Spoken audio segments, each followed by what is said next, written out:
Welcome back to Under Baobab Skies. Tonight, we do not gather to speak of kings or empires, of gold or great cities. Tonight, our journey takes us to a different kind of kingdom, one that wears a crown of endless green, whose walls are living wood, and whose laws are written in the sacred interplay of light and shadow. We come to the edge of a forest. But this isn't just any forest.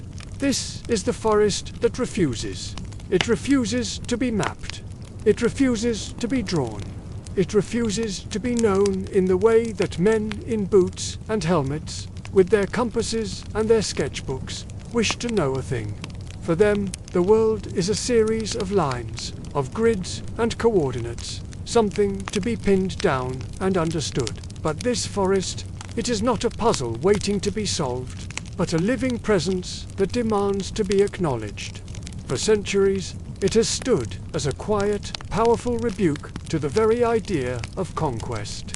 It has a history of swallowing explorers whole, of blurring the pages of artists, and of whispering warnings in a language that only the people living on its fringe-the-edge dwellers can truly hear. It is a place that rejects the arrogance of the outside world, not with violence, but with an unyielding, silent power. It simply refuses. This forest is a keeper of secrets, but it doesn't keep them behind locks and keys. It keeps them right there, in plain sight, hidden in a language we have forgotten how to read. You can see it in the way the leaves seem to change their shape the moment you try to paint them from memory, as if teasing the artist's mind. You can feel it in the forest clearings that defy the clean lines of geometry, appearing as perfect circles one moment and disappearing the next. And you can sense it in the paths that only reveal themselves when you finally stop searching for them, when you let go of your destination and simply walk. This is a realm where the concept of direction loses its meaning. Your compass might spin wildly, or worse, point confidently in a direction that leads you deeper into confusion. Here, memory itself begins to falter. The straight, confident lines drawn by empires on their maps, those bold declarations of ownership and control, they simply curl up and dissolve like mist in the humid air. The forest doesn't fight these lines. It just absorbs them, makes them irrelevant. It has its own logic, its own ancient rhythm, and it does not bend to ours. Over the next while, we will delve into the stories that have grown from this mysterious borderland. We will follow the tragic fate of a young explorer who placed his faith in the cold metal of his compass over the ancient wisdom of the trees. His story is a chilling reminder that some knowledge isn't found in instruments, but in listening. We will also sit with an artist, a woman whose incredible talent with paints and pencils was utterly defeated by the shifting memory of a single leaf. Her struggle wasn't with her skill, but with a living subject that refused to be captured, that refused to be still. And we will learn of something truly magical, the whistle language that dances on the breeze at the edge of the trees. It is a form of communication that exists on the very border between the human world and the great green unknown, a dialogue between people and the spirit of the place. Finally, we will witness the ultimate symbol of human hubris, a wide, concrete road, a scar of progress that was meant to slice the forest in two. We'll see how the forest, in its quiet, relentless way, simply refused. This is a story about boundaries, but not the kind you find on a map. This is about the boundary of human understanding when it comes face to face with a living system that chooses, actively chooses, to remain mysterious.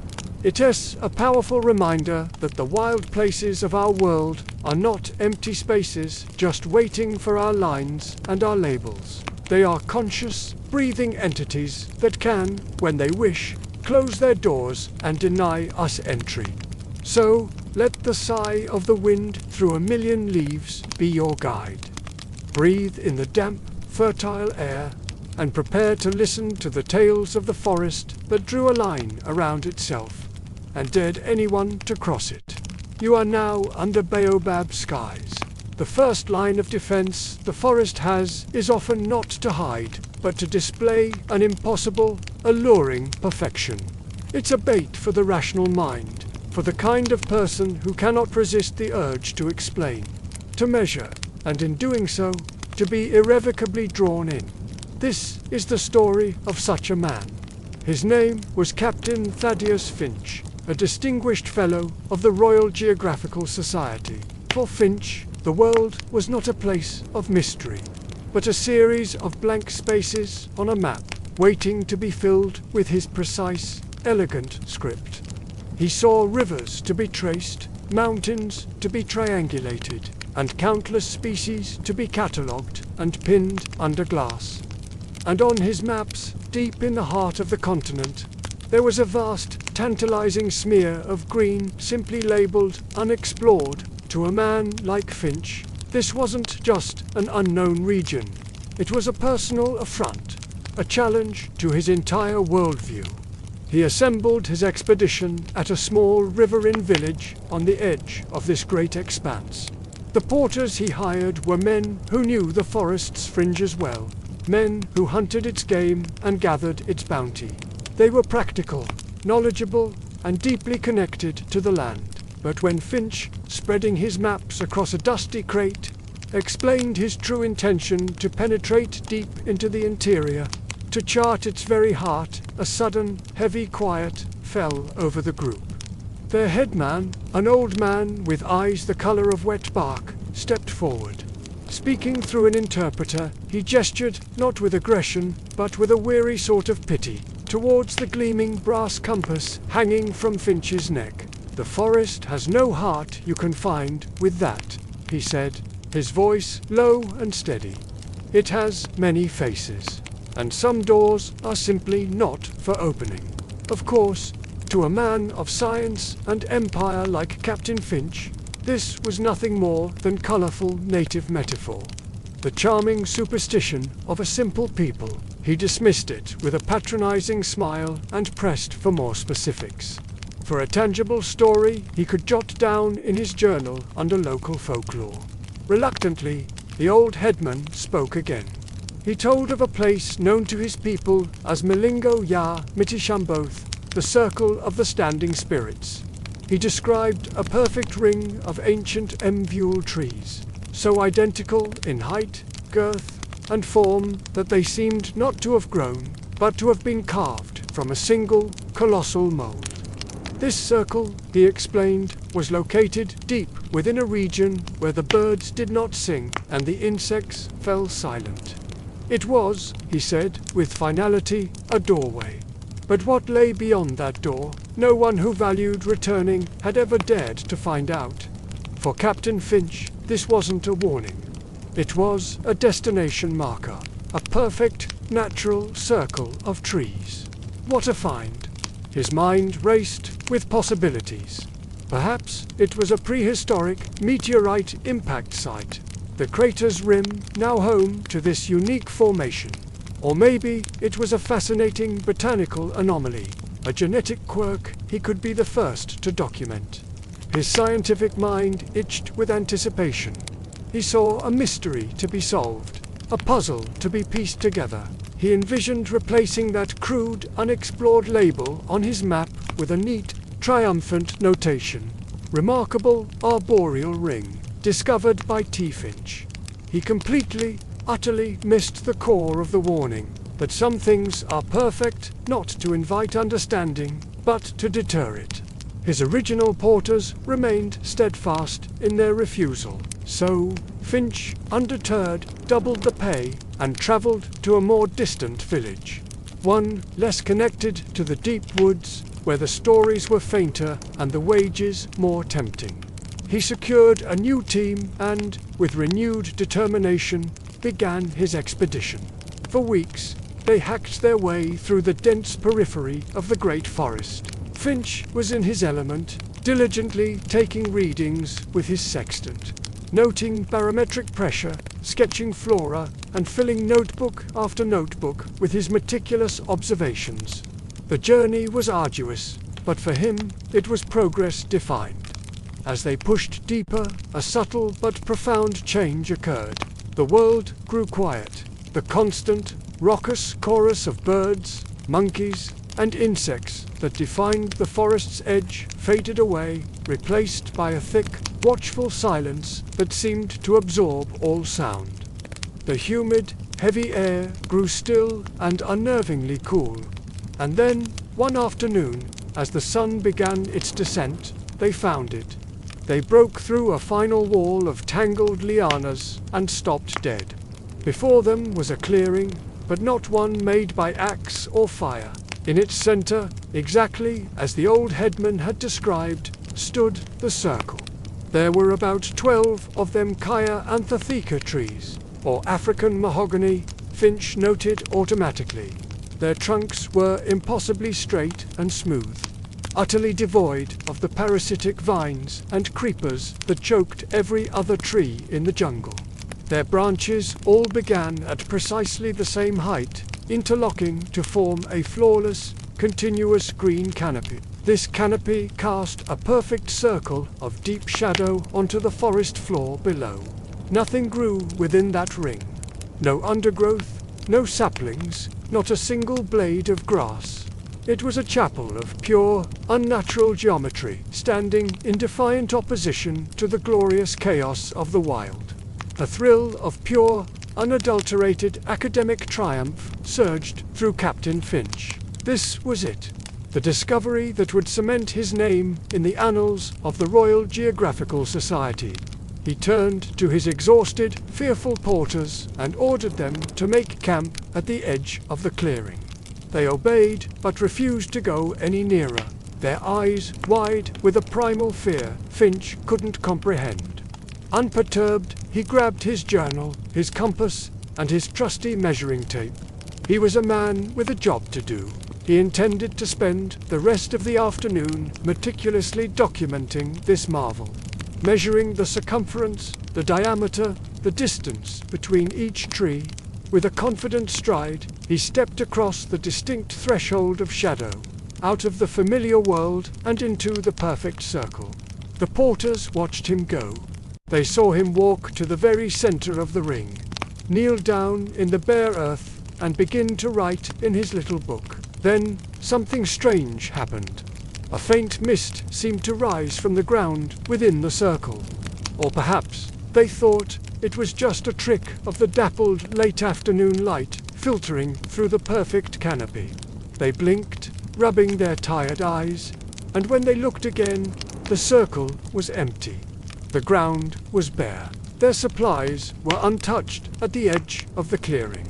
But Captain Thaddeus Finch of the Royal Geographical Society was gone. He had found his perfect blank on the map, and it had consumed him. The silence in the clearing, already profound, now felt absolute, heavy as a blanket. The porters stared, their faces a mixture of confusion and disbelief.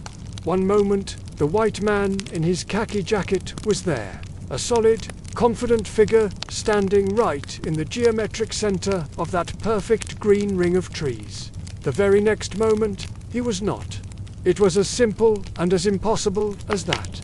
At first, their minds scrambled for a logical explanation. Maybe he'd just knelt down, hidden behind a gnarled tree root or a patch of thick undergrowth.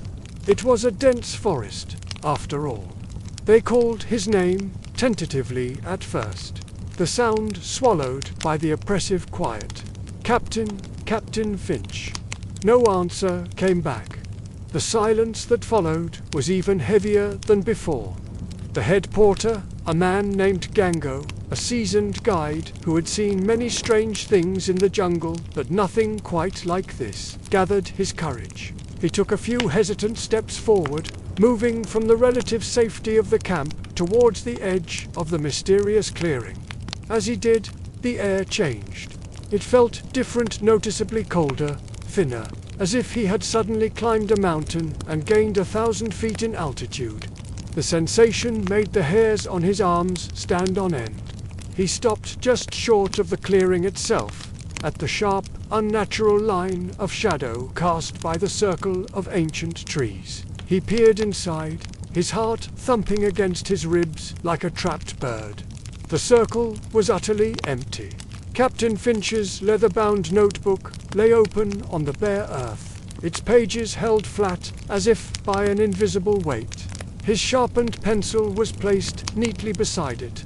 A few feet away, his brass compass lay glinting in a stray beam of sunlight that pierced the canopy. But of the captain himself, there was no sign. Not a single rustle of movement in the surrounding bushes. Not a footprint leading away from the spot where he had stood. It was as if the very earth had opened up, swallowed him whole without a sound, and then closed itself seamlessly, leaving no trace of the event. Panic, cold and sharp as a shard of ice, shot through the camp. The men didn't need to speak, didn't need to discuss what they had all witnessed. Their shared understanding was immediate, primal and visceral. This was not a normal disappearance. The forest, this ancient, powerful entity, had taken what it felt it was owed for their intrusion. A frantic, silent energy took hold of them. They began to gather their belongings, their movements swift and desperate. No one dared to shout. No one dared to even whisper the captain's name again. More importantly, no one dared to venture into that circle to retrieve the abandoned items. The notebook, the compass, they were now artifacts of a forbidden place. To touch the explorers' things, they felt, might be to invite the same inexplicable fate. In a matter of minutes, they fled. They crashed back through the jungle, following the path they had so painstakingly carved on their way in. Their previous exhaustion, the aches in their muscles from days of trekking, was completely forgotten, burned away by the adrenaline of pure, unadulterated dread. They didn't stop until nightfall, putting as much distance as they could between themselves and that haunted clearing. They finally made camp, huddled around a meager, nervous fire that seemed to push back the encroaching darkness by mere inches. The crackling flames did little to warm the chill that had settled deep in their bones. Finally, they spoke. The debate was hushed, fraught with fear. Some of the younger men argued they had a duty to go back. They had to return with a larger party from the nearest village, with more men, with weapons. They couldn't just leave him, but Django, his face grim in the flickering firelight, shook his head slowly. His voice was a low, resonant whisper that carried the weight of ancestral knowledge. "You cannot retrieve a man from a spirit's mouth," he said, his words silencing the others. The doorway closed behind him. To go back now is to knock on that door, and we do not know what might answer. His statement hung in the air, a terrifying and final verdict.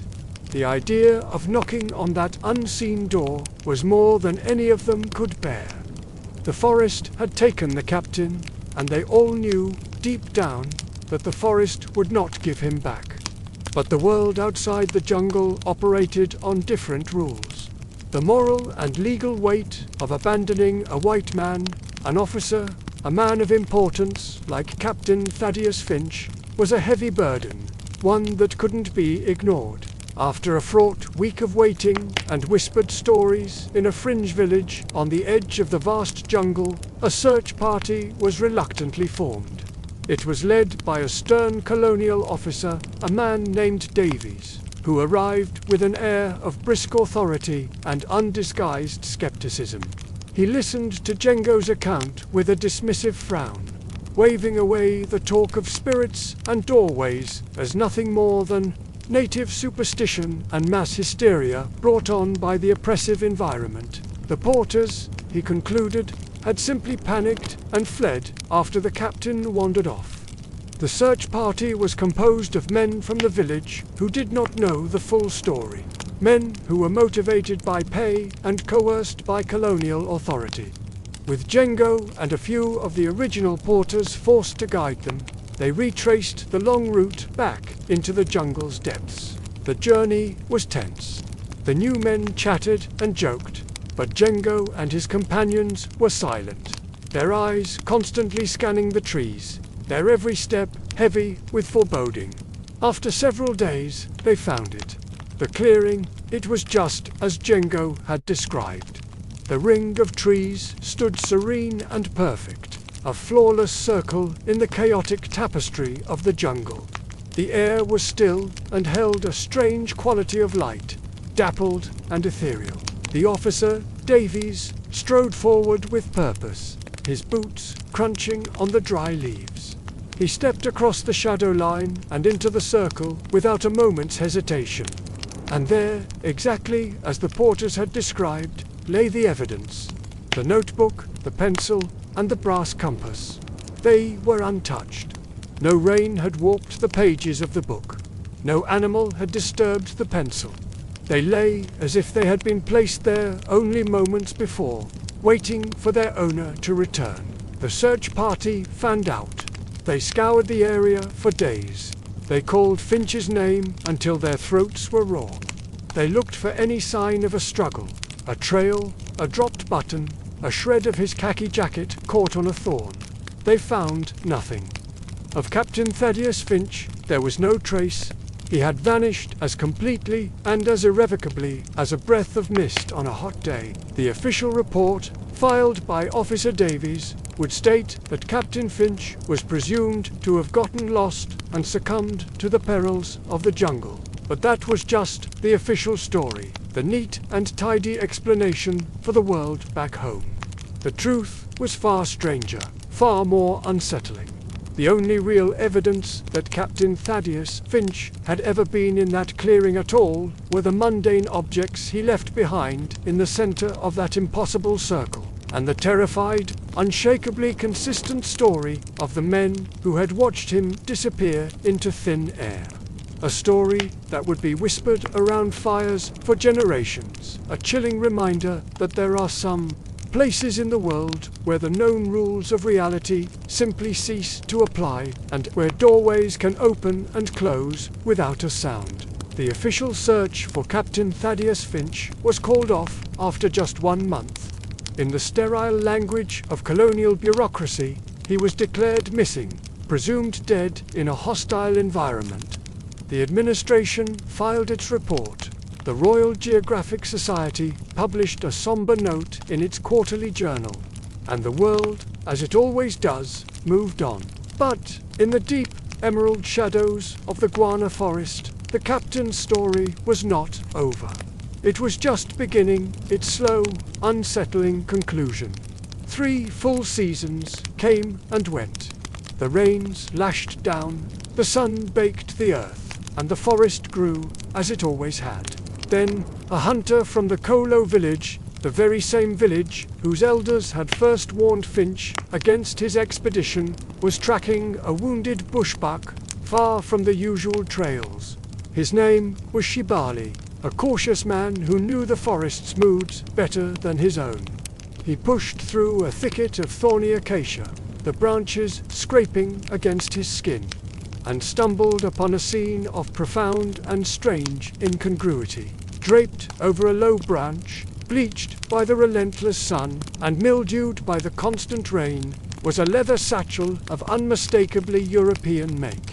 Shibali knew better than to touch such a thing carelessly. The forest had its own rules about abandoned things. He found a sturdy stick and used it to lift the satchel. It was surprisingly heavy. He carefully laid it on the damp ground and worked the tarnished buckle open. Inside, nestled amongst decaying leaves, were the final, silent testimonies of Captain Thaddeus Finch. First, there was the notebook. Its leather cover was stained and warped, but it was miraculously intact. Shibali opened it, his fingers tracing the edges of the pages. These pages, which should have been filled with the explorer's tight, meticulous script, his detailed sketches of flora and fauna, his astronomical observations, they were blank, and not faded, not washed away by the rains. They were utterly, immaculately blank. A uniform, creamy ivory, as if no pen, no ink, no human thought had ever touched them. Yet the porters who had fled Finch's camp had sworn he was always writing in that book, documenting every step.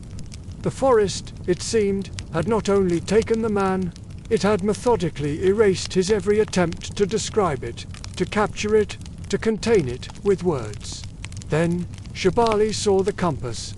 It was a fine instrument, its brass casing glowing dully in the dappled light, a glass face protecting the delicate needle. He picked it up. It felt unnaturally cold against his warm palm. He held it perfectly level, expecting the needle to quiver, to dance, and then to settle, pointing steadfastly north to orient this strange discovery within the known world. The needle did move, but it did not settle. It began to spin, slowly at first, almost lazily, then gathering a steady, relentless momentum. It completed a full, smooth circle, then another, and another. It wasn't oscillating, searching for a magnetic pole.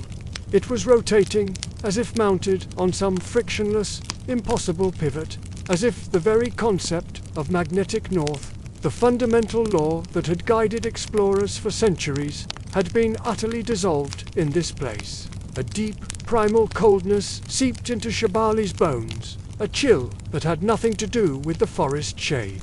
In that moment, he understood. This wasn't the work of a predator or a rival tribe. The forest hadn't just killed the explorer. It had unmade him. It had undone him in a way that was far more profound, far more complete. It had swallowed his story, leaving only blank pages. It had revoked his most fundamental tool for understanding the world, leaving a compass that spun into madness. It was a message, written in negative space and useless, spinning metal. The message was clear. Your maps do not work here. Your words cannot hold this place. Your science is a child's guess in the face of what is truly real. Shibali gently placed the compass back in the satchel. He left it where it lay, a bizarre, man-made relic in a vast green cathedral that had no need for it. He returned to Kolo village, his heart heavy with a truth he could barely articulate. He went straight to the elders and told them what he had found. They listened, their ancient faces grave but unsurprised, as if they were hearing a story they already knew. The old headman, his eyes like polished river stones, simply nodded. "The circle does not take life," he said, his voice a soft rustle like leaves in the wind. "It takes direction. It takes the idea of a path. But man, he was made of paths and maps. The forest left only what it could not use: the leather, the paper, the metal. The rest it kept. Let's pause here for a moment and truly consider this. The spinning needle in the silent forest. It is a more terrifying artifact than any skeleton or scattered bone. A skeleton speaks of an end, of a conclusion. However violent, it is a story with a final chapter. But the spinning needle, it speaks of an endless, directionless confusion. It is the perfect symbol of the forest's true nature, of its ultimate defense. The Quanah forest does not defend itself against the body. It defends itself against the mind. It doesn't murder. It disorients. It doesn't hide secrets. It makes hiding unnecessary by removing all points of reference, by dissolving the very tools you use to find them. Captain Finch's final, terrible fate wasn't to be eaten by a beast or to starve in the wilderness. It was to become a living warning. A lesson that some doors, once you push them open, don't lead to another room or even to a treasure. They lead to the complete dissolution of the house itself. Finch, the man of maps and straight lines, stepped into a world that was a circle, a world without direction, and it simply unwound him, stripping him of his purpose, his knowledge, his very story, until nothing was left but the empty shells of his tools. What do you think happened to the man himself? Did he wander in circles until he collapsed, his own mind spinning just like the compass needle? Or did he, in his final moments, understand? Did he see the forest not as a place to be conquered, but as a presence to be respected, an entity whose rules were ancient and absolute. Perhaps his true, final discovery wasn't a new species or a hidden river, but the terrifying realization of his own insignificance. The knowledge that the world was infinitely larger, stranger, and more indifferent than his science could ever imagine. And that, right there, is a thought more chilling than any jungle predator. Decades drifted by like leaves on a slow river. The story of the vanished explorer hardened into local legend, a colonial footnote whispered around campfires. The forest remained green and impenetrable. Then a different kind of intruder arrived, one who sought not to conquer with maps and borders, but to capture with color and line. Eleanor was a botanical illustrator of considerable renown. The Royal Botanic Gardens had sent her, a woman of patience and precision, to document the unique flora of this mysterious region. Her world was one of clean paper, carefully ground pigments, and the exacting reproduction of nature's perfect forms. With the blessing of the Kolo village elders, who saw her work as harmless, even curious, she established her camp at the very edge of the vast green expanse. Her first subject was a leaf. Not just any leaf, but one from a Monodora myristica tree. Its foliage was famously elegant broad, with a beautiful, symmetrical pattern of veins that resembled a green stained glass window. She set up her folding stool and watercolor box at the forest's margin, the chosen leaf specimen pinned carefully to a board. She began with a light pencil sketch, confidently capturing the outline. So far, so good. Then she mixed her first wash of green, a delicate shade intended to lay in the base color. She dipped her brush, loaded it with pigment, and applied it to the paper. But something was wrong. The pigment, instead of settling into a smooth, even layer, immediately began to bleed. It spread outwards in a runaway stain, completely blurring her crisp pencil lines. Frowning, Eleanor blamed the oppressive humidity, or perhaps some defect in the paper's sizing. She was a professional. There was always a rational explanation. She took a fresh sheet, this time using less water, determined to control the medium. She touched the brush to the paper, and again the same thing happened. The green spread uncontrollably, blurring and merging, until the distinct shape of the leaf was lost in a watery, formless smear. It was bizarre, as if the image of the leaf on the paper was actively rejecting its own form, refusing to be fixed in 2 dimensions. Puzzled, but not defeated, she switched to a different medium. She set aside her watercolors and took out her charcoals. With firm, confident strokes, she drew the leaf's outline and began to shade its complex form. The charcoal, usually so reliable, so direct, behaved strangely. The lines she drew seemed to soften the very moment she lifted the stick from the page. It was as though an invisible eraser was gently, deliberately smudging her work. The distinct contrasts between light and shadow that she painstakingly worked to create simply dissolved into a uniform, smoky grey. Her drawing lost all definition, becoming nothing more than a faint ghost of a leaf. Frustration began to prick at her disciplined calm. This was her craft, her science. She was an expert.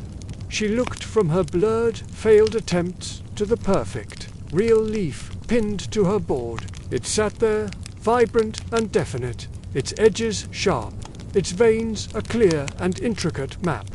It seemed almost to be mocking her. It was as if the very essence of the leaf, its fundamental leafness, was somehow resisting translation. It would not be copied, it would not be captured. Day after day, Eleanor repeated the exercise, her initial fascination turning into a near obsession. She tried every technique she knew. She used different papers, different pigments, even ink. Each time, the result was the same. A blur, a smudge, a formless stain. The forest, it seemed, was guarding its secrets, not with thorns or beasts, but with a quiet, maddening refusal to be documented. Her scientific mission was becoming a confrontation with the impossible. The village elders watched her from a distance, their expressions a mixture of sympathy and knowing amusement. One evening, an old woman named Zara approached her camp. Zara's face was a beautiful map of wrinkles, each one telling a story Eleanor couldn't read. She gestured to the pile of ruined drawings. She didn't speak Eleanor's language, but her meaning was clear.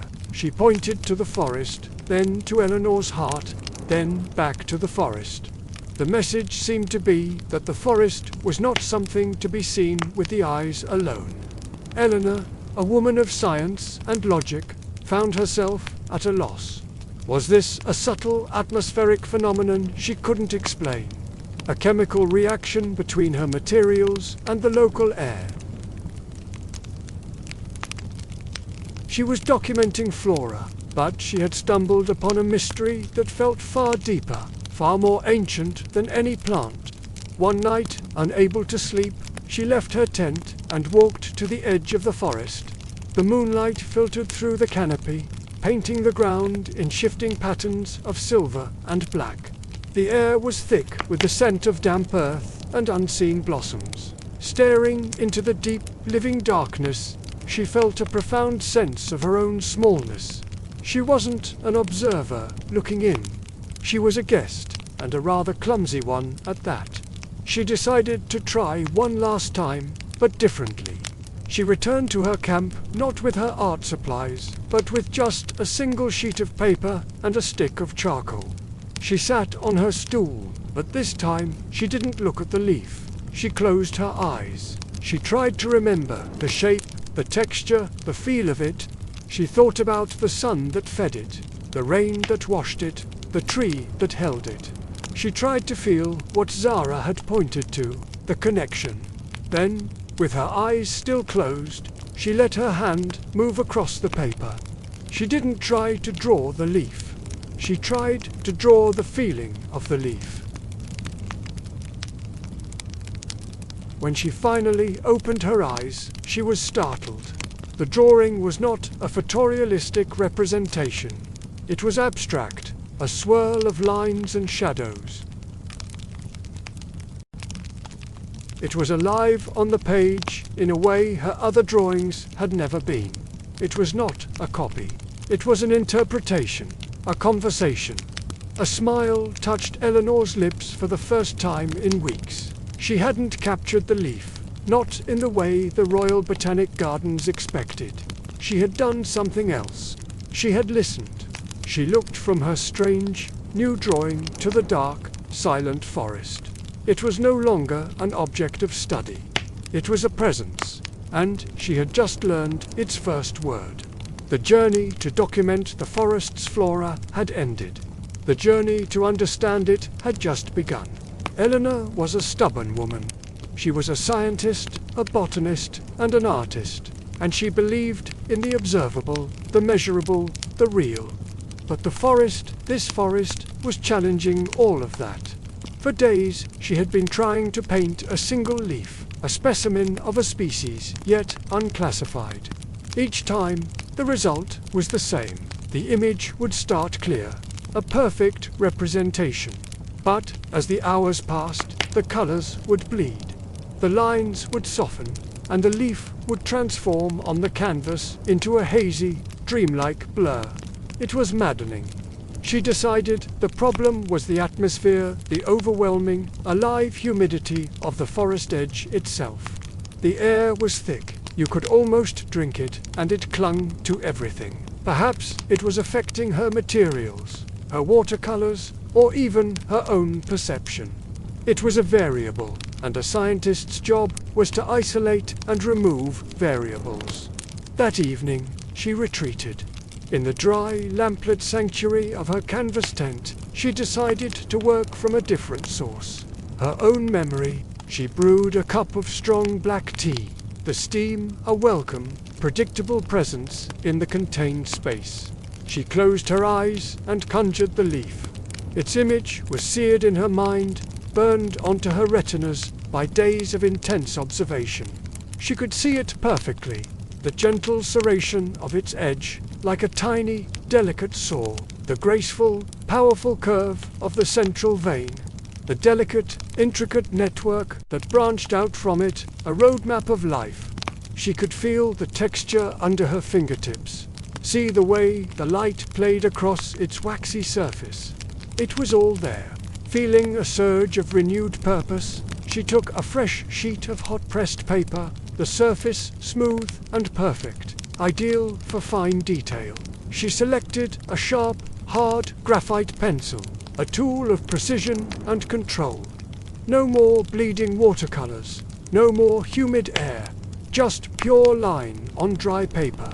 With quick, sure strokes, she laid down the outline. It felt right, the curve was perfect, the shape was exact. It was better than her earlier attempts, clean, accurate, alive. A small smile touched her lips, her confidence returning like a long-lost friend. This was it. This was the solution. She began adding subtle shading, the graphite whispering across the paper, giving the flat shape, volume and depth. She even sketched in a hint of the dappled sunlight that had fallen on it that afternoon, a ghost of the forest's light. Satisfied, truly satisfied, for the first time in days, she placed the finished drawing on her camp trunk, a trophy of her victory over the frustrating mystery. The puzzle was solved, the variable was eliminated, and with that sense of completion, her mind finally quieted, and she fell into a deep, restful sleep.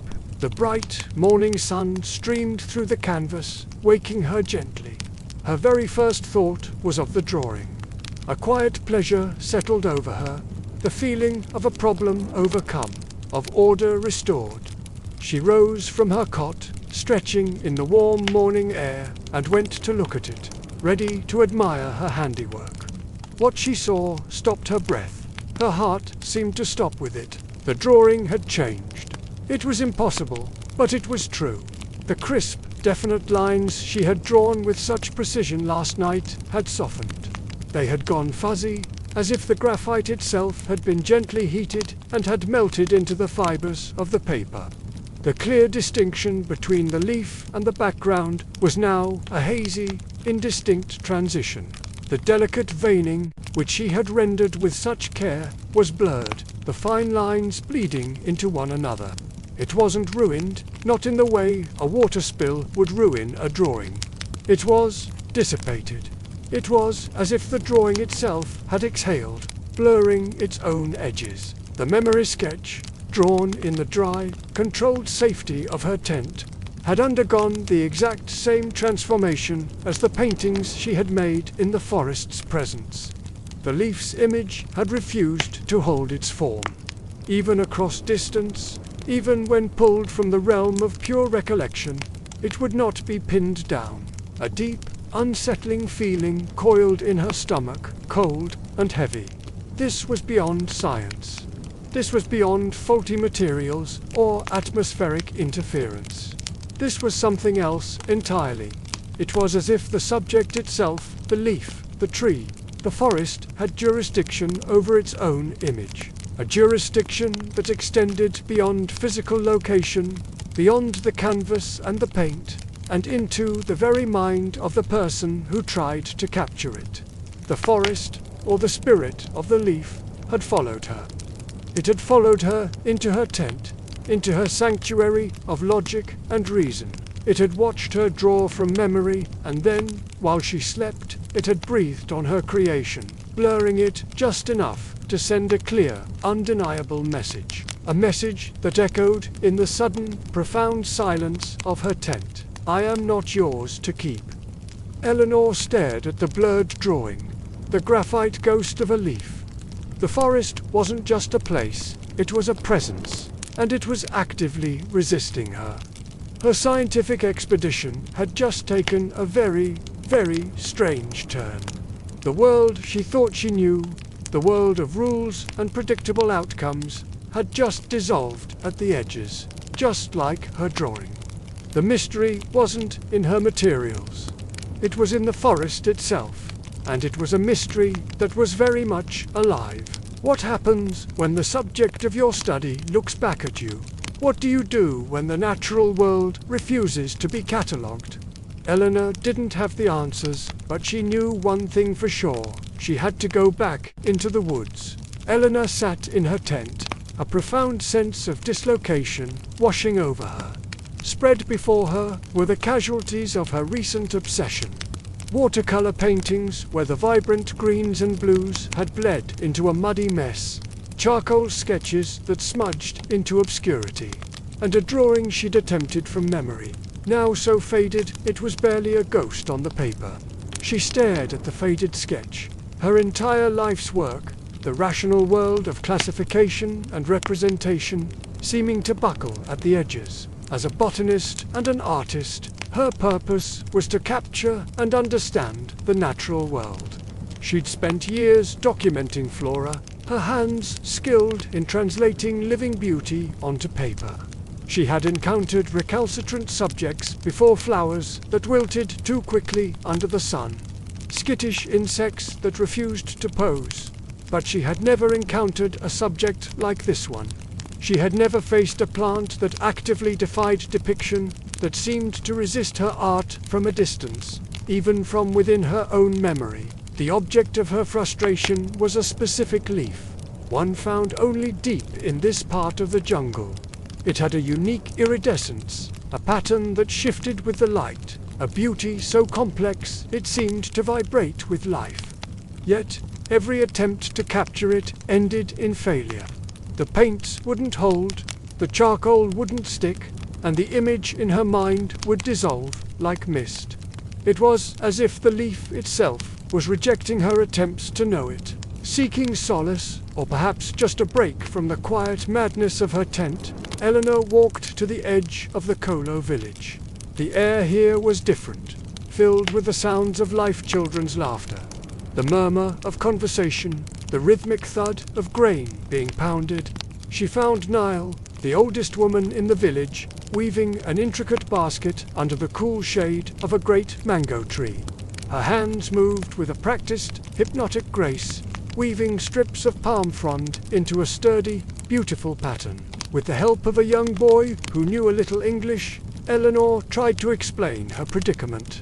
She pulled out her failed drawings, laying them on the ground between herself and the old woman. She pointed to the bleeding watercolors, the smudged charcoal, the ghostly memory drawing, her voice filled with a frustration she couldn't quite articulate. How could something so real refuse to be represented? It defied every principle she knew. Nile listened patiently, her dark, knowing eyes taking in the scene. Her hands never paused their rhythmic work, a constant, grounding presence in the face of Eleanor's scientific crisis. When Eleanor finally fell silent, the old woman didn't speak for a long moment. Her gaze drifted past Eleanor, past the failed art, towards the dense wall of green that marked the boundary between the village and the forest. It was a look of deep, ancient understanding. Finally, she spoke. Her voice was soft, but carried a weight that made Eleanor lean in. The young boy translated, "You are trying to steal a face." The words were not unkind, but they landed with the simple, irrefutable force of truth. Eleanor was taken aback. "Steal? No, no," she protested, shaking her head. "I only wish to draw it, to study it, to capture its beauty, to share it." Nile shook her head slowly, a gesture of profound disagreement that was more gentle than corrective. "To draw is to take," the boy translated. "You take the face from the tree and put it on your paper. You make a little, flat Kolowa ghost. But the true leaf, its spirit, is still there." She raised a thin, bony finger and pointed towards the forest. "It sees you making its ghost, and it is not pleased, so it breathes on your picture. It says, 'That is not me, I am here. If you want to know me, come sit with me, but do not try to put me in your pocket.'" Nile's words hung in the air, a complete reframing of Eleanor's entire problem. She then reached down and picked up one of the smudged watercolors, holding the damp, ruined paper delicately. "This wetness," the boy translated, "that is the breath of the leaf." Then she pointed to the faded memory sketch. "This fading, it is the spirit pulling its face back from your mind. It is reminding you where it lives." Eleanor was stunned into silence.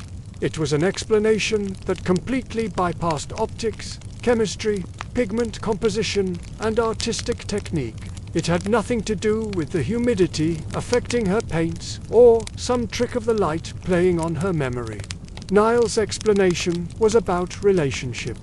It suggested a world where the forest and its children were not passive objects to be documented and collected, but active participants in their own existence. They had agency. They had terms for engagement. In Niall's world, art wasn't about capture. It was about encounter. To draw something without its permission, without first establishing the proper relationship, was a form of theft. And the subject, the leaf itself, had every right to defend itself. It defended itself by blurring the stolen image, by pulling its essence back from the paper and from the mind of the artist. A wave of realization washed over Eleanor. Her whole approach had been one of extraction.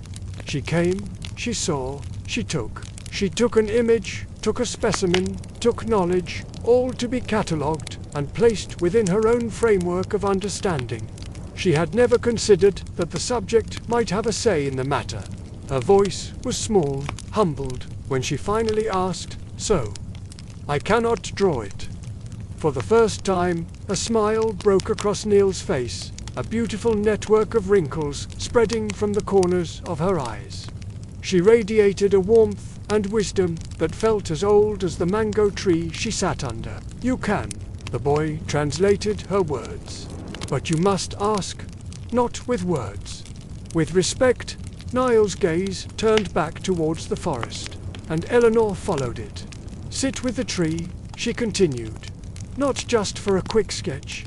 Sit for a day, for a moon cycle. Listen to it, feel its presence. Then, perhaps, it will let you take a small piece of its face, not to own it, but to show others that such beauty exists. There is a difference. There is a difference." That simple phrase held the core of the entire lesson. Eleanor understood. The frustration she felt wasn't a technical problem. It was a philosophical one.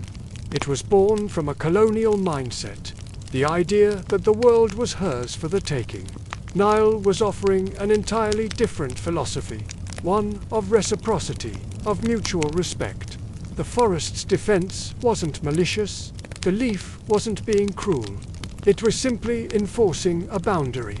It blurred her paintings, not to spite her, but to teach her a fundamental lesson. I am not a resource to be exploited. I am a being. Engage with me as such, or do not engage at all. The mystery of the blurred leaves, the scientific anomaly that had consumed her, was, in the end, a lesson in respect. It was a lesson written not in a textbook, but in the language of bleeding watercolor and fading graphite. It was a message from the forest itself, delivered through the wisdom of a woman who understood its language.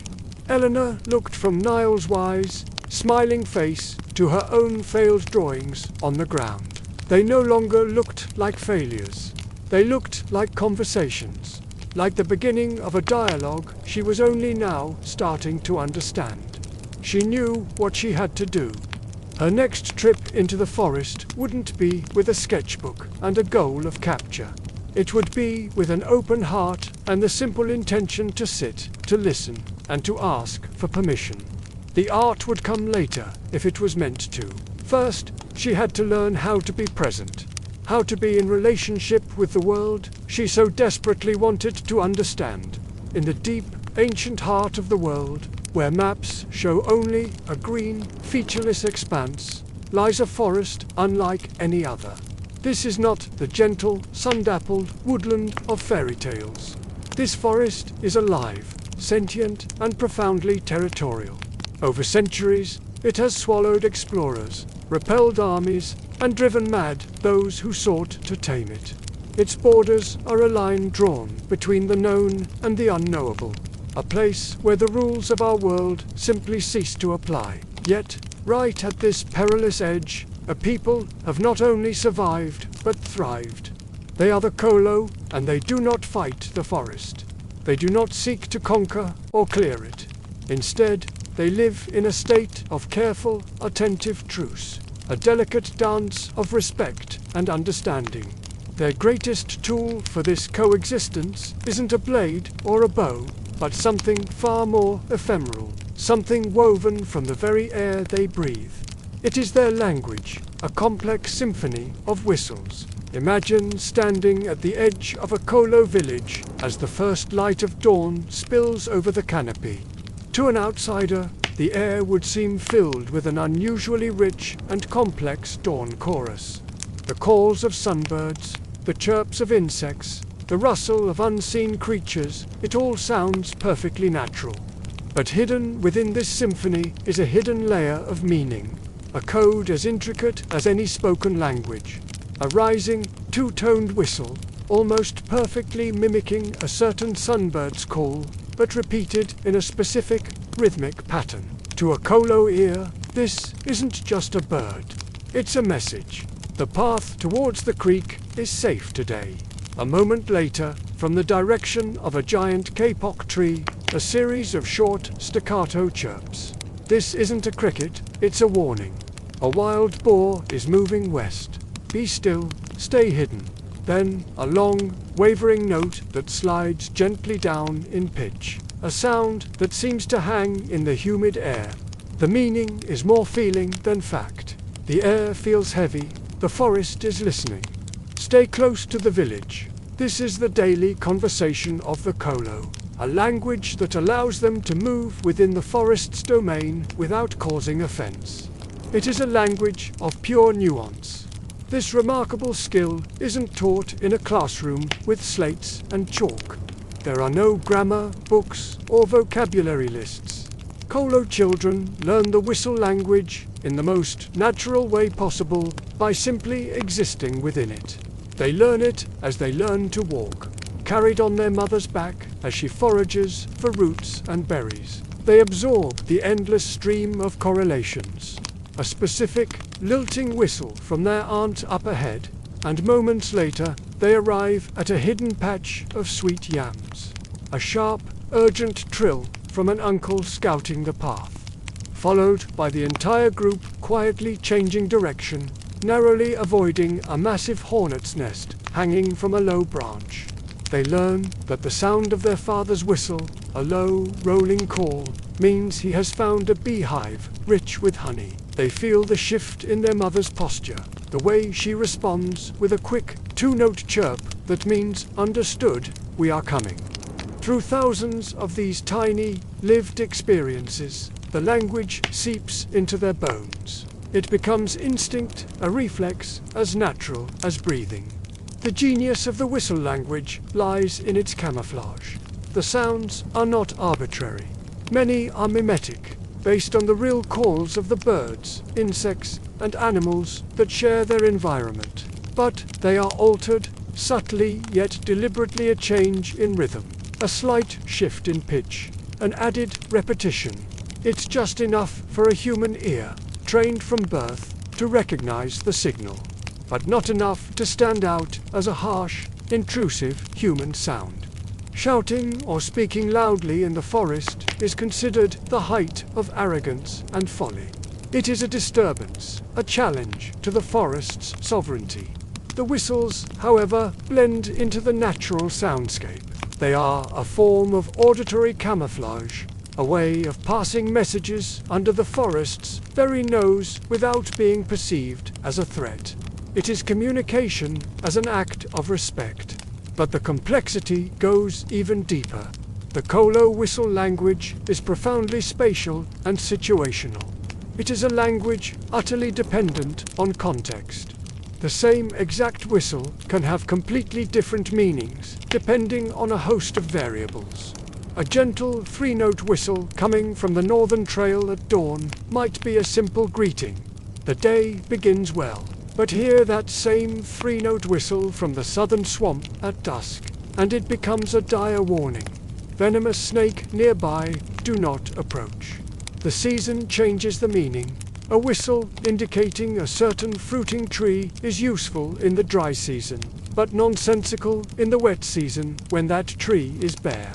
The location it's broadcast from is just as critical. A whistle from a high ridge has a different implication than one from a low-lying gully. The language is a living, breathing entity. Its grammar dictated not by human rules, but by the grammar of the forest itself. Its syntax is the flow of water in the streams. Its vocabulary is the migration of game. Its tense is the flowering and fruiting of plants. To truly know the whistle language is to know the forest's every mood and secret. It is to carry a map in your mind that is constantly being updated in real time by the collective senses of your people. It's an intimate, cellular-level connection to the world around you. This is why the language can never be written down, never be translated into a book, or learned by an outsider through study alone. To learn it, you must live it. You must feel the morning mist on your skin, know the smell of rain on dry earth, and understand the subtle shift in the air that precedes a predator's movement. This language is more than just a tool for survival. It is the very heart of Kolo culture. It binds the community together in a web of constant, silent communication.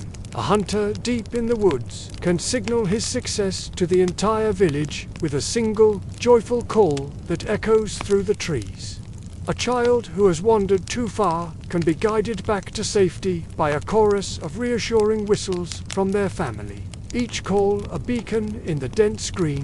It fosters a unique kind of communal awareness. Every individual is a sensor, a node in a living network of information. They are simultaneously listening and broadcasting, contributing to a shared consciousness that maps the environment in this constant, subtle stream of information creates an incredible sense of security and belonging. No one is ever truly alone, even when they are out of sight. The air itself carries the presence of their kin. Think about the mental agility this requires. A Kolo individual is constantly processing multiple layers of sound, distinguishing the call of a real bird from a whistled message, interpreting the message based on who whistled, where they are, and what time of day it is, all while performing other tasks like tracking an animal or gathering plants. Their minds are wired differently, attuned to a spectrum of sound and meaning that most of us are completely deaf to. In our modern world, we are losing our connection to the environment. We navigate with GPS, we communicate through screens, and the soundtrack of our lives is often the noise of traffic and technology. We have become outsiders in our own world, insulated from the subtle languages of the wild. The story of the Kolo and their whistle language is a powerful reminder of a different way of being, a state of deep, resonant connection with the natural world. It shows us that the most sophisticated technology isn't always a device we hold in our hands, but can be a skill we cultivate in our minds, a language we learn with our hearts. They are a testament to the idea that humanity's greatest strength isn't our ability to dominate nature, but our capacity to listen to it, to learn its manners, and to find our place within its grand, complex story. Their survival is a quiet lesson, carried on the wind, a whistle in the deep woods that tells us there is another way to live. Years after Eleanor Dawson's time, the story of Kolo Village and its unique whistle language attracted another soul. But this time, the approach was fundamentally different. Dr. Kwame Abibi, a Ghanaian anthropologist, arrived not as a prospector seeking resources, but as a scholar, a man with a profound respect for indigenous knowledge and the traditions of his own continent. He saw in Kolo's whistle language not a tool for exploitation, but a cultural treasure, A delicate and intricate art form that he feared was vanishing. He came to Kolo not to take, but to document, to preserve, and to understand. His arrival was met with a different kind of reception. The villagers of Kolo, having experienced the outside world's intentions before, were cautious but perceptive. They saw in Dr. Ababi a genuine curiosity and a lack of the condescension they had grown wary of. He spoke to them not as subjects of study, but as equals, as keepers of a sacred knowledge. When he explained his project to record and understand the whistle language for future generations, the elders listened intently. After much deliberation, they agreed to help him. They saw the value in preserving their heritage, in creating a record that would outlive even them. So, Dr. Abibi set up his equipment in the central clearing of the village. For the people of Kolo, his reel-to-reel tape recorder was a marvel of modern technology. A strange box of wires and spinning wheels that could capture a sound and hold it captive. He would spend his days sitting with Kofi, one of the village's most respected master whistlers. Kofi was an older man, his face a beautiful map of wrinkles, each line telling a story of seasons past and wisdom gained. Between them, on a woven mat, sat the tape recorder, its spools turning slowly, patiently. The process was methodical and filled with a quiet reverence. Kofi would lean forward, his eyes half closed, as if looking inward, and produce a complex, flowing melody of whistles. The notes would rise and fall, dancing through the humid air like birds in flight. Dr. Abibi would listen with rapt attention, a notebook resting in his lap, his pen poised. He would signal to Kofi, then press the record button, capturing the ephemeral sound. Then he would play it back. The scratchy, yet faithful, reproduction of Kofi's whistle would echo through the clearing, a ghost of the original performance. And this means? Dr. Abibi would ask, his voice gentle. Kofi would listen to the recording, a slow smile spreading across his face. Ah, he would say, that one. That means the Ensopa mushrooms are fruiting again. They are on the old fallen log, the one near the big red stone by the winding creek. Dr. Abibi would furiously scribble in his notebook, trying to translate a world of meaning into the sterile language of academia. He wrote, *whistle pattern A1, location-specific resource indicator. Fungi, Ensopa, varietal, *. He was building a lexicon, a dictionary of whistles, attempting to codify the unwritten language of the forest. He recorded dozens of sequences. A sharp, staccato burst meant a leopard had been spotted near the northern ridge. A long, mournful call was an announcement of a death in a neighboring family. A playful, looping melody was a call for the children to return from their games. Each whistle was a sentence, a paragraph, a story packed into a few melodious notes. Dr. Abibi was fascinated. He believed he was on the verge of cracking the code, of creating a complete grammar of this incredible language. But documentation wasn't enough for him. He wanted to understand it from the inside. He wanted to speak it. One afternoon, he asked Kofi the question that had been burning in his mind. Can you teach me? Kofi looked at the anthropologist, his gaze deep and thoughtful. He saw the earnestness in the man's eyes, the sincere desire to connect. He nodded slowly. I will try. The lessons began simply. Kofi would demonstrate a basic two-note call, a simple greeting. He would purse his lips, and a clear, pure sound would emerge. Dr. Abibi, a diligent student, would watch closely, then purse his own lips and try to replicate it. He blew, and a whistle came out. To his own ear, it sounded remarkably close. The pitch seemed right, the interval correct. He looked at Kofi for approval, but Kofi just shook his head, a gentle, almost sad smile on his face. No, he said softly, not quite. He tapped his own chest, over his heart. The second note, it must come from here. not from your throat, not from your head. It must have the feeling of the cool earth where the mushroom grows. It must feel like the morning mist on your skin. Your whistle, Kofi said, gesturing to the notebook. Your whistle has the feeling of the paper in your book. It is dry. This was a revelation for Dr. Abibi. It was the first clue that this language operated on a completely different plane of existence. He tried again and again and again. He spent weeks practicing, trying to whistle from his chest, from his gut, trying to infuse his breath with the feeling of the earth. He could mimic the pitch perfectly. He could match the rhythm to the millisecond. But something essential was always missing. His whistles remained hollow imitations. The villagers were always polite. When he would try to greet them with his practiced whistles, they would listen, nod, and smile. But they would never respond in kind. They would answer him with their spoken words. His whistles were, to them, just sounds. They were not communication. They were the equivalent of someone reading a French phrasebook with a perfect accent but with no understanding of the words. The sound was there, but the meaning, the intent, the life behind it was absent. One evening, as the sun set and painted the sky in hues of orange and purple, Kofi sat with Dr. Abib and tried to explain the chasm between them. "The whistle is not just the sound, Doctor," he said, his voice quiet. "It is the knowing behind the sound. It is the experience. When I whistle about the mushroom, I am not just making notes.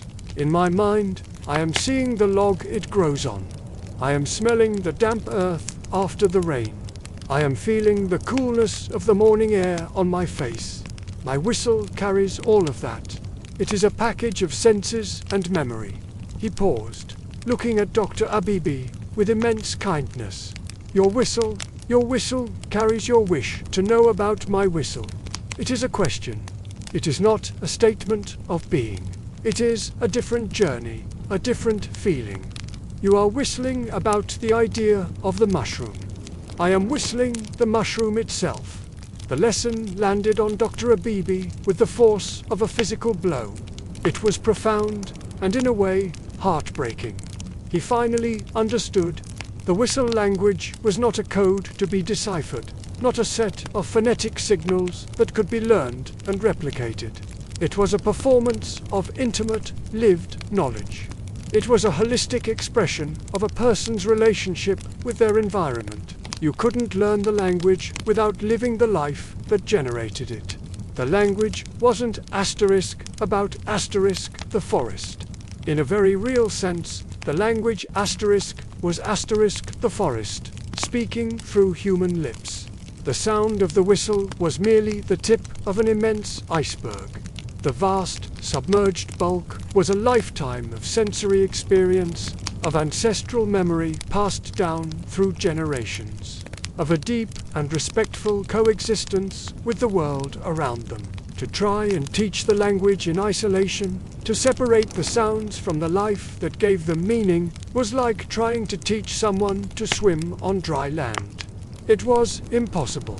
Dr. Kwame Abebi eventually packed up his Rialto recorder and his volumes of meticulous notes. He left Kolo with one of the most comprehensive collections of recorded indigenous whistle languages in the world. His tapes were precious artifacts, his notes a detailed map of the language's structure. But he knew, with a humility that would shape the rest of his career, that he had only captured the shell. He had the notes, but not the music. The living spirit of the language remained in Kolo. It wasn't in his tapes or his books. It lived in the space between the people and the trees, in the shared understanding of a footprint in the mud, in the scent of a flower on the breeze.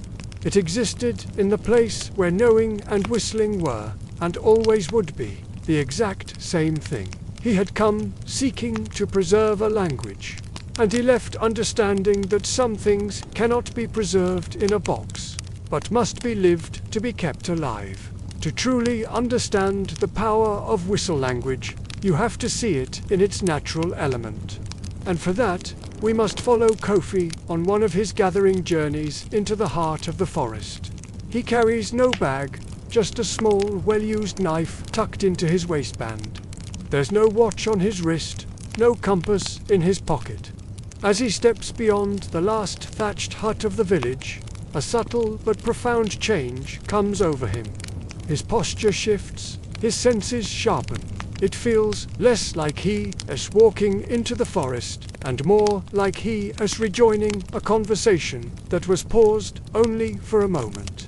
He moves with a silence that's almost startling. Each footfall is deliberate, yet effortless. Suddenly, he stops. His head cocks to the side, his body completely still. He isn't just listening for a specific sound, like an approaching animal or another person. No, he's listening to the forest itself, to the symphony of its existence. From a great distance, there's a sharp crack. To my untrained ears, it's just noise. But Kofi hears it differently. It wasn't an animal, he later explains. It was the specific, dry snap of a dead limb breaking free and falling in a gully far to the west. In response, he purses his lips and lets out a soft, low whistle, a sound so faint it's almost lost in the ambient hum of the jungle. This wasn't a message for any human. It was an acknowledgement, a quiet reply to the forest. I heard that I'm here. We continue on. Kofi moving through the dappled understory with an unerring grace. He's not following any discernible path, yet his body flows around obstacles a fallen log, a thorny vine as if he knows their placement by heart. His lips are slightly parted, as if he's in a constant, silent dialogue with this green, breathing world. The air is thick with the scent of damp earth and decaying leaves, a perfume of life and death intertwined. He arrives at a fork where two faint animal trails diverge into the dense foliage. A modern navigator would pull out a map or a GPS. Kofi simply closes his eyes. He stands perfectly still, a statue amidst the shifting leaves, and just listens. From the left fork, he hears the faint, almost imperceptible trickle of water. He also identifies the specific, high-pitched hum of cicadas that prefer to live near damp, rotting wood. From the right fork, there's a different quality of silence, a deeper stillness, and carried on the slight breeze is the sweet scent of a particular flowering vine he recognizes. After a long moment, his decision is made.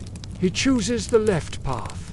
As he steps onto it, he emits a brief, rising whistle. Is he announcing his intention to the forest? Or is it a note of thanks for the promise of water ahead?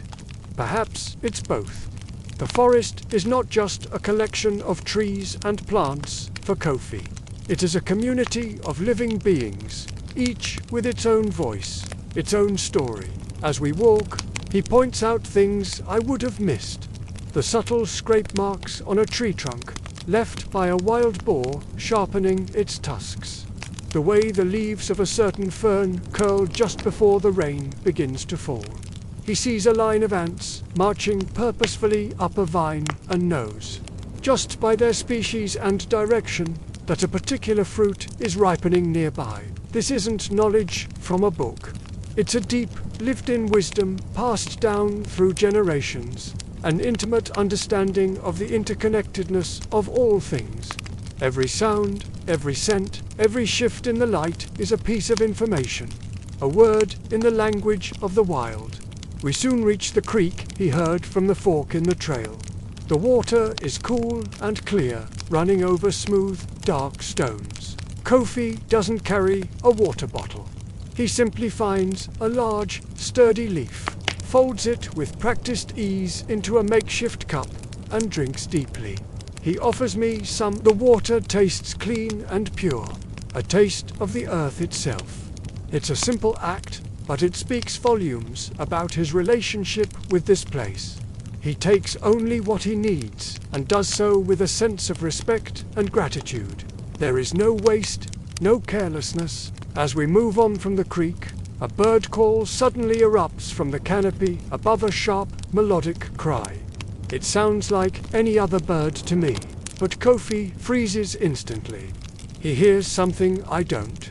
A slight tension in the call, a note of alarm. His entire body goes on alert. Then he does something extraordinary. He purses his lips and whistles a perfect mimic of the bird's call. But he alters the ending slightly, turning the final note into a rising inflection, like a question, silence. For a moment, the entire forest seems to hold its breath. Then, from a thicket just ahead of our path, comes the heavy sound of something large, crashing through the undergrowth as it moves away. A few seconds later, the bird call resumes, but this time it's different. The tension is gone. The melody is relaxed, easy. Kofi turns to me with a small smile. His whistle, disguised as a bird's question, had subtly alerted the creature in the Thicketer forest buffalo. He suspects, to our presence, it wasn't a challenge or a threat, but a polite notification. "We are here," the whistle said. "We mean no harm." This allowed the massive animal to move away peacefully, avoiding a potentially dangerous confrontation for all of us. This is what it means to navigate by dialogue. Kofi wasn't imposing his will on the forest. He was engaged in a real-time acoustic diplomacy with its other inhabitants. He was a guest, and he was behaving with the courtesy and awareness that a good guest should. The rest of the gathering is a masterclass in this diplomacy. Kofi finds a patch of mushrooms sprouting from a fallen log, but only takes a few, leaving the rest to spread their spores. He locates a vine with medicinal properties, carefully snipping a small section while leaving the main plant healthy and thriving. He finds a tree heavy with ripe fruit, but instead of shaking the branches, he whistles a low, rumbling note that mimics the sound of a certain fruit-eating mammal. In response, a few monkeys in the canopy above drop several pieces of fruit as they move, which Kofi calmly collects from the forest floor. He got what he needed without disturbing the tree or its primate residents. It was a transaction, a fair trade negotiated in the common tongue of the forest. As the sun begins to angle low in the sky, casting long golden shafts of light through the canopy, we turn back toward the village. Kofi's hands are now full, not with a massive haul, but with a carefully curated collection of food and medicine. Enough for his family, and perhaps a little to share. Throughout this entire journey, he has not once looked at a compass, consulted a map, or even checked the position of the sun for direction. His navigation has been guided by something far more sophisticated and alive. He navigated by relationship, by an ongoing dialogue conducted in whistles, in listened for sounds, and in an intuitive feel for the forest's mood and rhythms. The path he took was not a static line drawn on the ground, but a melody played in the air, a series of responsive notes in a grand duet with a living, breathing partner. The forest granted him safe passage and provided for his needs, not because he forced his way through it, but because he asked for permission in a language it understood, and most importantly, he always waited and listened for the answer. As we emerge from the trees and see the smoke rising from the village fires, I realize I haven't just been on a walk in the woods. I've witnessed a conversation, a beautiful and ancient exchange between a man and the wild heart of the world. Time, in its relentless march, brought a new kind of storm to the forest's edge. It was not a storm of wind and water, but of paper, steel, and will. The colonial government, having consolidated its power over the coastal plains, now turned its gaze to the interior. On their maps, the Great Forest was no longer an unexplored mystery. It was an obstacle, a stubborn green blotch blocking the shortest route between the mineral-rich highlands and the coast. A straight red line was drawn across the map, right through its heart. It was to be the Trans-Territorial Highway. Major Reginald Briggs of the Royal Engineers was the man chosen to turn that red line into reality. He was the antithesis of Captain Finch and Eleanor Dawson, Where they had been curious or artistic, he was practical. Where they had been individuals, he represented a system. He arrived not with a notebook or paints, but with a convoy, steam-powered traction engines, wagons of dynamite, crates of steel tools, and 200 conscripted laborers from distant regions who knew nothing of the forest's reputation. He established Camp Alpha at the forest's edge, a clearing of shouted orders, the clang of metal, and the acrid smell of coal smoke. The villagers of Kolo watched from a distance, their silence deeper than usual. The elders made no protest to the major. They knew the language of such men did not include words like spirit or breath of leaves. They simply withdrew, their whistle language falling silent during the day, used only for the most urgent, nocturnal communications. Briggs gave his first order, a survey line, straight as a die, following the compass bearing on his map.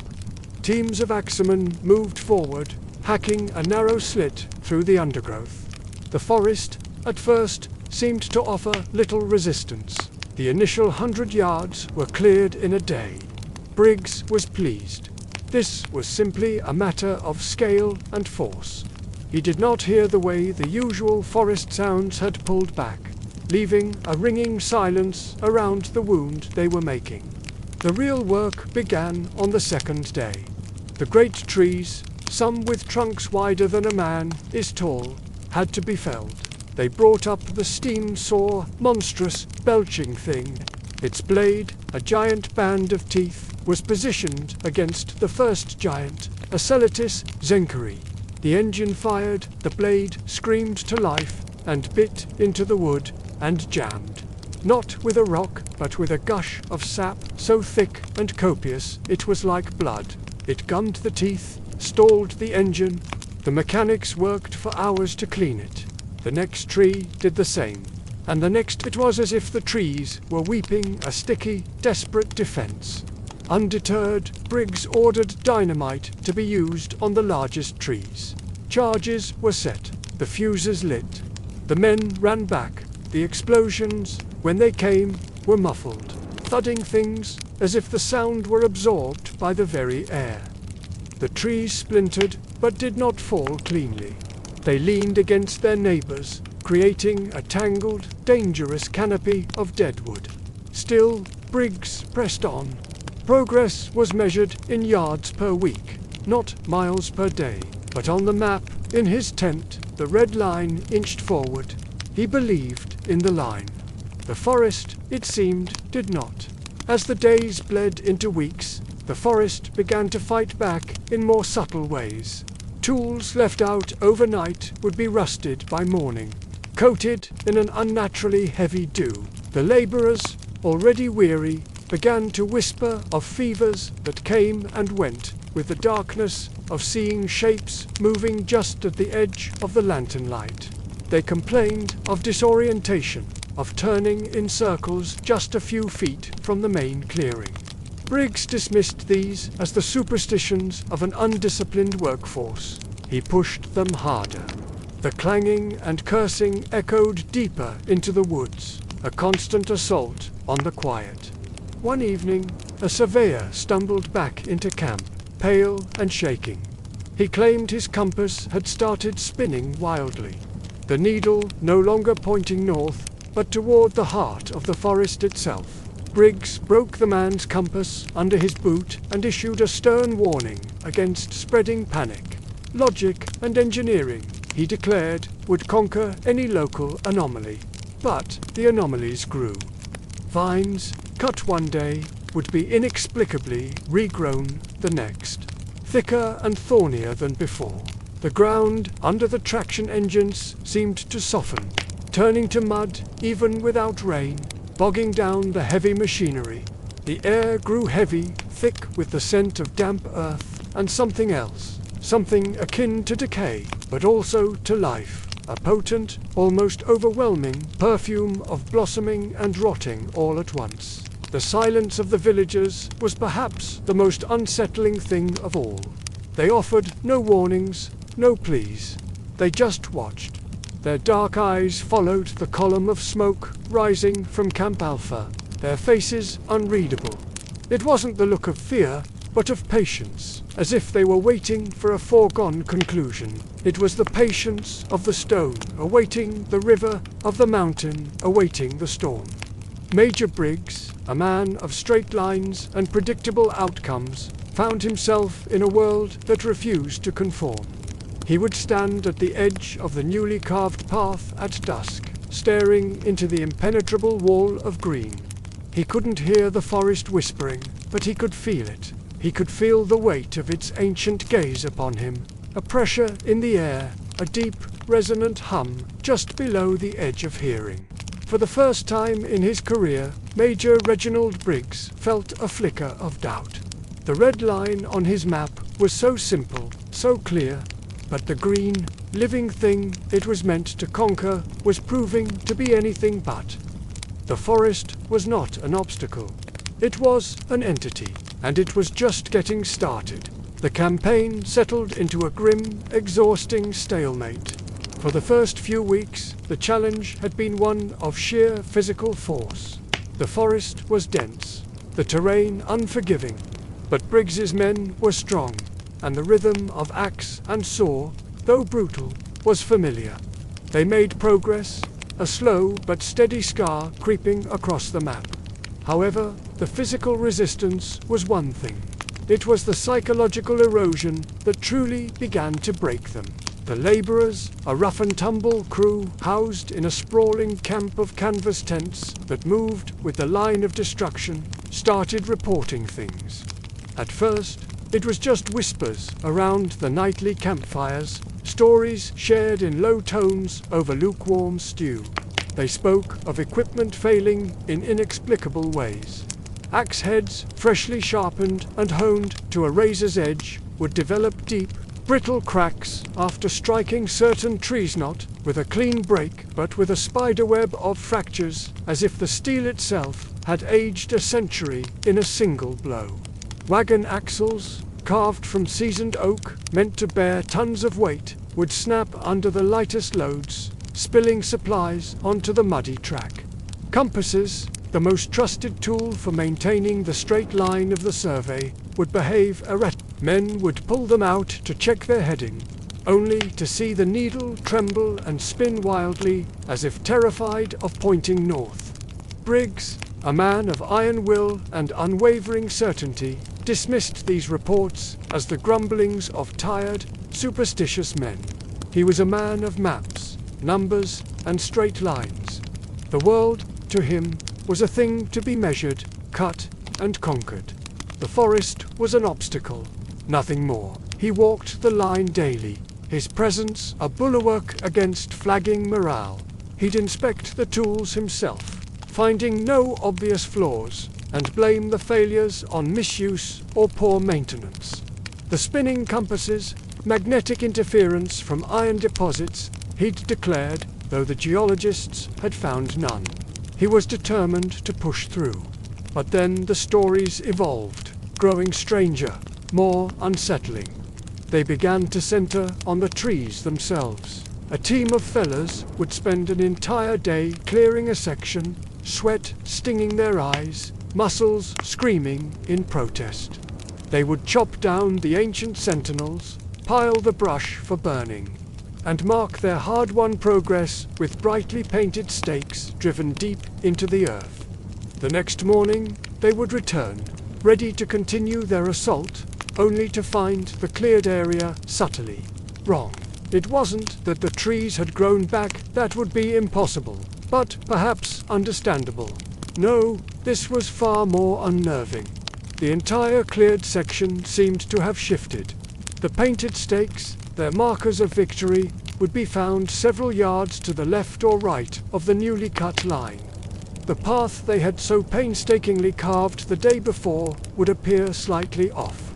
The alignment askew by a few critical degrees. It was as if the forest had rearranged itself overnight, like a chess player repositioning pieces on a board. The straight line they were trying to impose was being bent, not by force, but by a quiet, impossible rearranging of the landscape itself. This was harder for Briggs to dismiss. He saw the confusion and growing fear in his men's eyes. They were no longer just fighting against wood and leaves. They felt they were fighting against the very ground beneath their feet. He started rechecking the surveyor's work himself, his brow furrowed in concentration as he squinted through his theodolite. Then came the most terrifying reports of all, trickling in from the night watchmen. These were men chosen for their steady nerves, tasked with guarding the camp and equipment against wildlife or sabotage. But what they described was no animal. They spoke of a sound that started just after midnight, when the forest was at its darkest and most still. It was a vast, vegetative sigh, they said, a sound that seemed to rise from the depths of the untouched wilderness ahead of them. It wasn't the wind. It was something more fundamental, like a million leaves, a billion cells, all exhaling at once. A deep, slow, resonant breath that seemed to vibrate in their very bones. Along with the sound came the movement. The watchmen swore they saw it at the very edge of the lamplight. It wasn't the quick scurry of a fox or the heavy tread of a bear. It was the slow, deliberate, impossible sway of trees that should have been far beyond the reach of any wind. They described how the colossal trunks at the edge of the clearing would seem to lean inward, closing the gap behind the day's advance, inch by patient inch.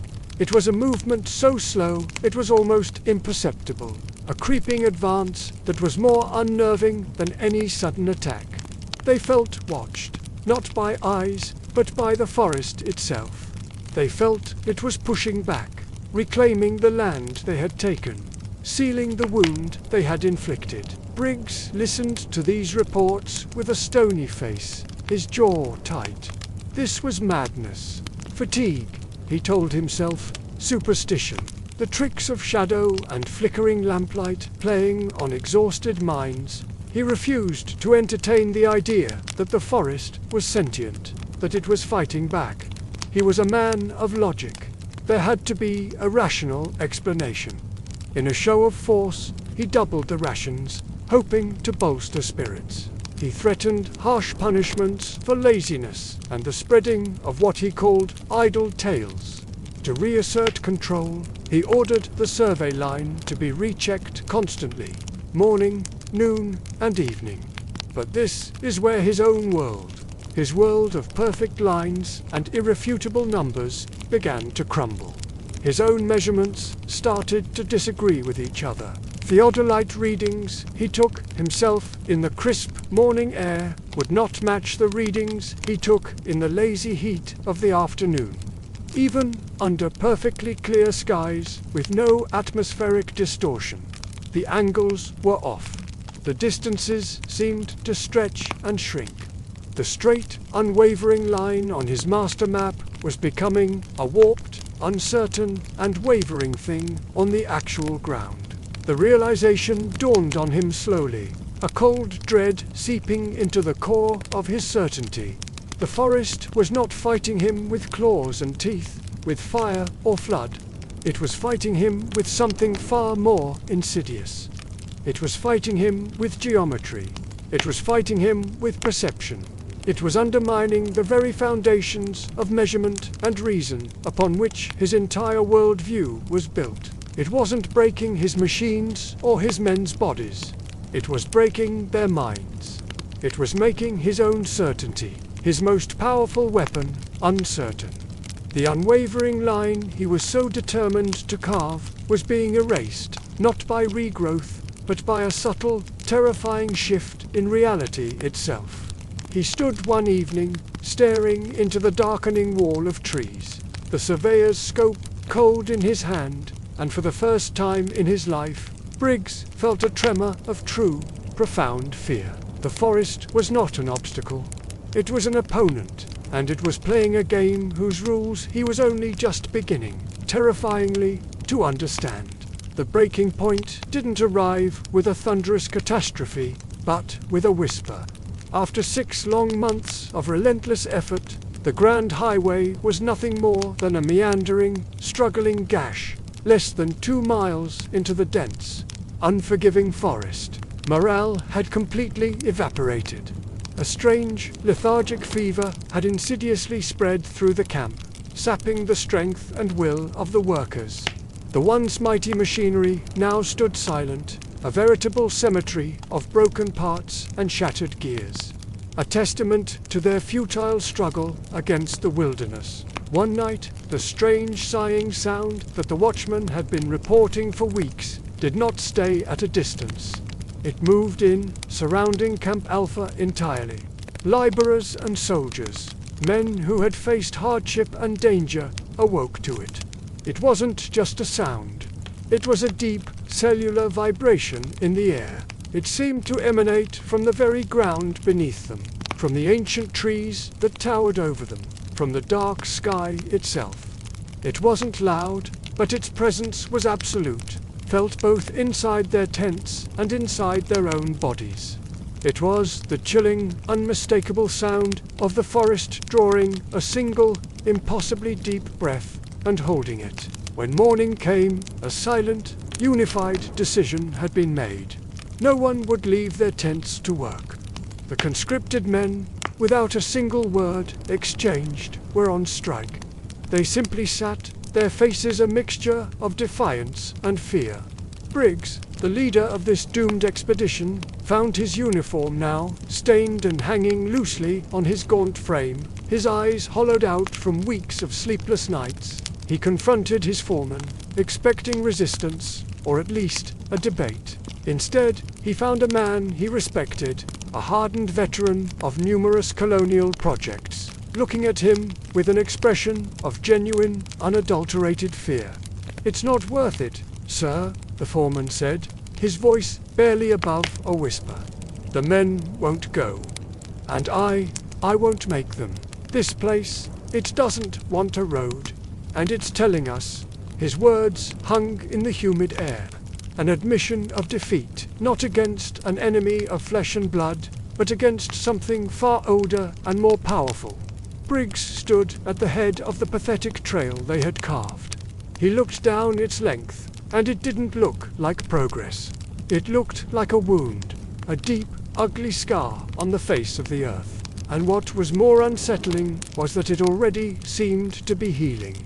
At the edges, the forest was slowly, deliberately leaning in, its vines and saplings already beginning to reclaim the ravaged ground. He pulled out his map, the one with the bold, confident red line marking their intended path. It was a joke now, a symbol of his own arrogance. His mind flashed back to Captain Finch, to the man's maddeningly spinning compass.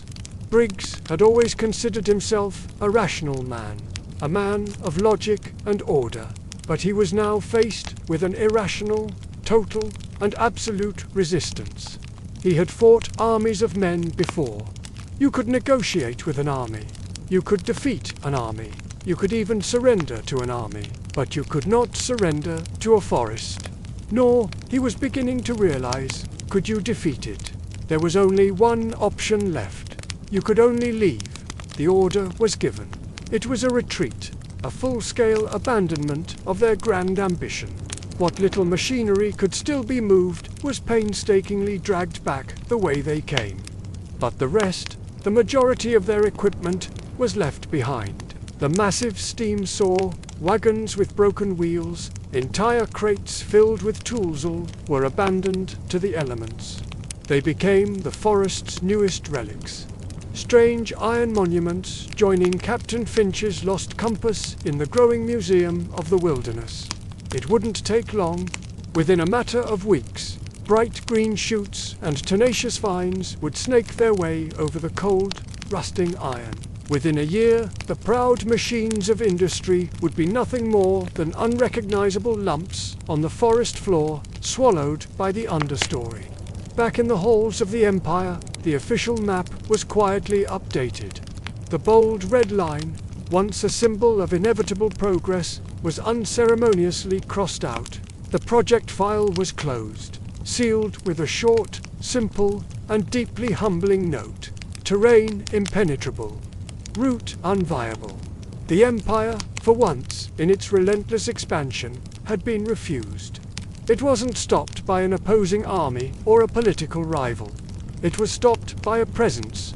The forest had defended itself, not with a single battle, not with violence or aggression, but with a profound, patient, and unshakable no. A no written in the language of broken tools, of shifting trees, of impossible terrain, and of the deep, unsettling breath of a living world that simply would not be cut in two. The fire has burned down to embers, a small, warm heart beating against the cool night air. Above us, the vast, star-dusted canvas of the sky stretches over a land that has fallen into a profound quiet. We've been sitting here, at the very edge of a forest that simply refused to be drawn, listening to its stories. We heard tales of a man who was erased, not just from memory, but from the very records of his own work. We saw images that blurred into nothingness, sketches that became smudges, refusing to hold a solid form. We learned of a language made not of words, but of whistles, a conversation carried on the wind, and we followed the ghost of a road that led, quite deliberately, to nowhere. This forest, we've come to understand, was never just a collection of trees and soil, of roots and leaves. It was something more. It was an idea, a living, breathing concept. It was the idea that the wild is not just empty space on a map, waiting for us to draw our lines and build our cities. It's a sovereign entity, a kingdom with its own will, its own language, and, most importantly, its own formidable defenses. But its weapons weren't the tooth and claw we might expect from the wild. No, its defenses were far more subtle and far more effective. It attacked the very tools we use to understand the world. It attacked the map, the sketch, the blueprint. It didn't harm the body. It dismantled the mind's ability to chart and possess. It defended its deep mystery by making mystery itself the barrier, an impenetrable wall of not knowing. And the people of Kolo, the community living in its shadow, they understood this deep truth in their bones. They never tried to conquer the forest. They learned to converse with it. Their unique whistle language, a symphony of breath and air, was a key. But it was a special kind of key, one that could only be held by hands that had never tried to force a lock, by people who respected the door's right to remain closed. They lived their lives in the delicate tension of the edge, a symbiotic relationship built on mutual respect. They knew that some knowledge isn't about possession. It's not about owning or controlling. It's about relationship, about a slow, patient dialogue. It's not about capturing the face of the wild in a photograph or a painting, but about recognizing its fundamental right to privacy, to its own unobserved existence. In our modern world, a world of relentless data, of satellites and sensors mapping every square inch of the globe, where everything is photographed, quantified and categorized. The story of this undrawable forest feels like a haunting, beautiful parable. It's a stark reminder that there are still places, and perhaps there should always be places, that defy the grid. Places that blur under scrutiny, that refuse to be pinned down by our coordinates. Places that keep their most profound secrets hidden in the dappled light filtering through the canopy, in the sigh of the wind rustling the leaves. It teaches us a crucial lesson, that true knowing, the deepest wisdom, sometimes means knowing when to stop asking questions. It means knowing when to put the compass away, to fold the map, and to simply listen. To listen to the profound, living silence that seems to say, in a language older than words, this is not for you. This is for itself. Think about what that means.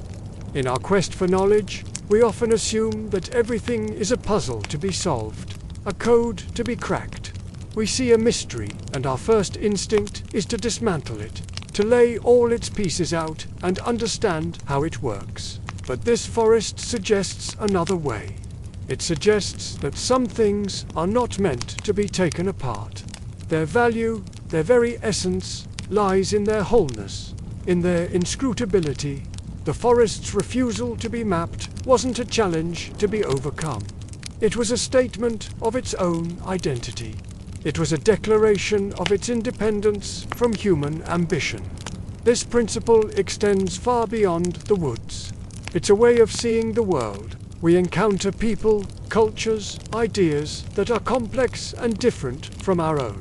How often is our first impulse to categorize them, to fit them into boxes we already understand, to simplify their complexity until it's more comfortable for us? What if, instead, we approach them like the people of Kolo approached their forest? What if we acknowledged their right to their own mystery, their own internal logic that we may never fully grasp? What if we valued the relationship over the analysis, the conversation over the conclusion? This isn't an argument for ignorance. It's an argument for humility. It's the wisdom of knowing that our perspective is just one of many, and that the universe is far more vast and strange than our instruments can ever measure. The man who vanished, the cartographer, he represents our own ambition. He went in with the best tools of his time, with the confidence of his science, believing that any landscape could be tamed by lines on paper. But the forest showed him the limits of that belief. It didn't destroy him in a physical sense. It dissolved his purpose. It took his work and rendered it meaningless, returning his lines to the chaos from which he tried to extract them. His story is a cautionary tale against the arrogance of assuming we are the sole arbiters of reality, the masters of the natural world. The forest taught him, and us, that it has its own narrative, and it will not be overwritten. The sun is now beginning to touch the horizon, casting long, soft shadows, and painting the sky in hues of orange and pink. The mist begins to rise between the ancient trees, each one a silent sentinel guarding a world that lives by its own rules. The edge of the forest is no longer a place of mystery and fear, but one of serene, impenetrable life. It's a living, breathing entity, quietly and patiently reclaiming any trace of human intrusion, erasing our footprints as surely as it erased the cartographer's ink. It's a powerful, humbling sight. So, as we prepare to take our leave, to walk back into a world of grids and certainties, let's try to carry this quiet truth with us. Not all paths are meant to be cut and paved. Not all mysteries are meant to be solved and filed away. And perhaps the greatest, most profound respect we can sometimes offer the world is to simply acknowledge a boundary, to honor a refusal, and to let the forest, in all its green, whispering, beautiful complexity, remain undrawn. Let it be a symbol in our minds of the wildness that deserves to exist for its own sake, beyond our reach, beyond our understanding, but forever enriching our world with its presence. You are now under Baobab skies. Thank you for joining us on this journey. If this story resonated with you, consider subscribing and sharing it with others who might appreciate a little mystery. Until next time, stay curious, but stay humble.